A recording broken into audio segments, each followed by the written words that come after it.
اللہ کے نام سے جو سب پر مہربان ہے۔ حضرت عائشہ رضی اللہ عنہا بیان کرتی ہیں، انصار کی ایک خاتون نے غسل خیز کے متعلق نبی صلی اللہ علیہ وآلہ وسلم سے مسئلہ دریافت کیا۔ آپ صلی اللہ علیہ وآلہ وسلم نے اسے بتایا کہ وہ کیسے غسل کرے گی، پھر فرمایا کستوری لگا ہوا روئی کا ایک ٹکڑا لے کر اس سے طہارت حاصل کرو۔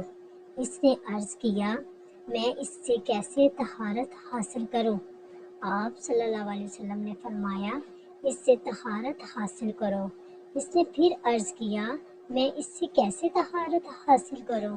آپ صلی اللہ علیہ وسلم نے فرمایا سبحان اللہ، اس سے طہارت حاصل کرو۔ عائشہ رضی اللہ عنہا فرماتی ہیں پس میں نے اسے اپنی طرف کھینچ لیا اور بتایا اسے خون کی جگہ شرمگاہ پر رکھ لے۔ مشکوۃ المصابیح۔ اللہ تعالی ہمیں حدیث مبارکہ پر عمل کرنے اور اپنی زندگیوں کو سنوارنے کی توفیق عطا فرمائے، آمین۔